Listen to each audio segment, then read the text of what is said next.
Okay. Vita. I'm gonna show y'all boys where I'm from, man. I'm from that. What's the deal, baby? Y'all didn't know. Big boss house, boss dog, K-pop through the door. At the top of the box, what's good with you? What's good with you? What's good with you? Before I get my soliloquy. Remember, tough times don't last. Good people do. Don't know if yourself caught up. Mental health hotline. Remember, you matter. Man, your boy been working, man. Been working at work. All this overtime. I got a trip coming. You know, so I gotta save up for that. Then, I say then. Let me stop talking with that vernacular. And then, you know, just trying to stay sharp as a retired amateur boxer. You know what I'm saying? I got daughters, so I gotta prepare for that. They're getting into that preteen stage. You know, my daughter say, man, boys be trying to holler at her at school.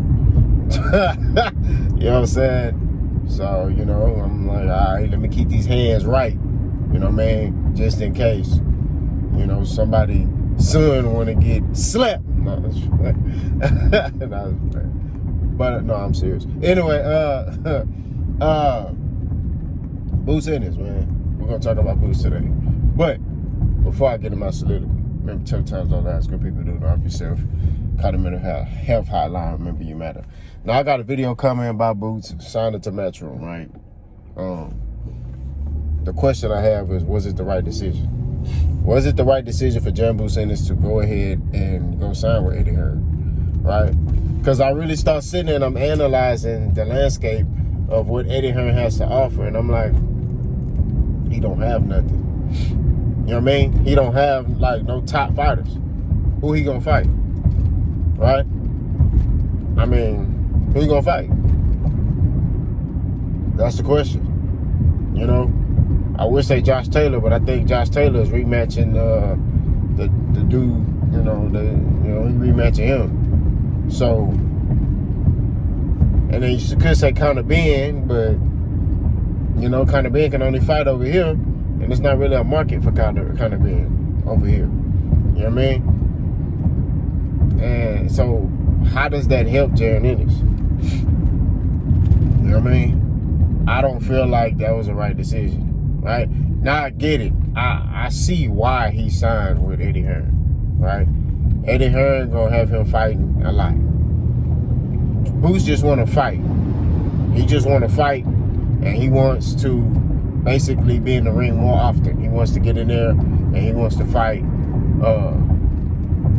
you know, 3-4 times a year if he can, right? He just want to get active. He want to work.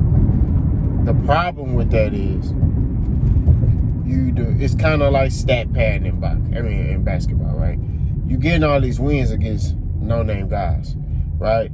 And I don't want Boots to ruin his prime against no-name guys, right? Now I understand PBC, they don't really have the dates, right? So he will probably only be fighting once a year. I mean, that's just what it is.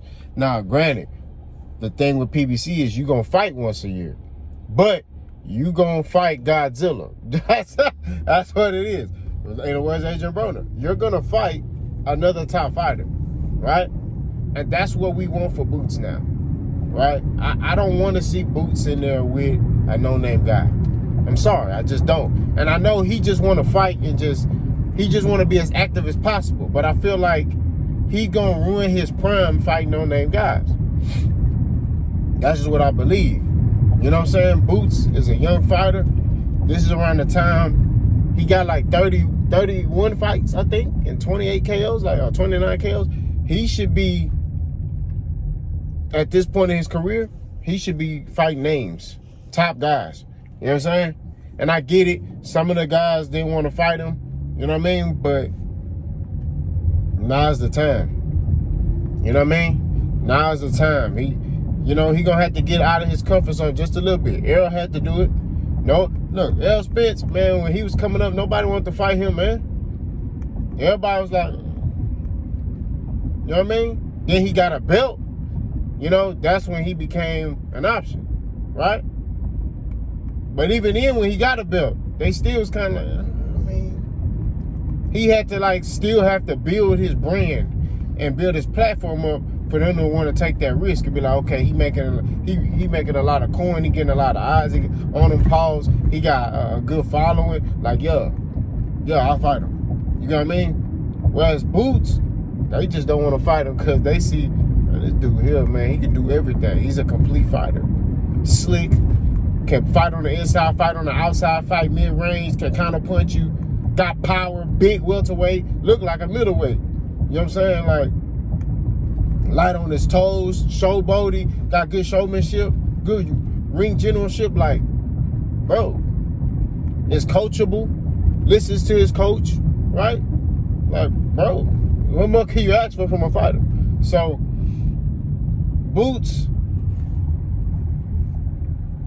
I feel like, in my opinion, should have signed with PBC. That's what I think. I'm not mad that he signed with Eddie Hearn. I'm not gonna lie to you.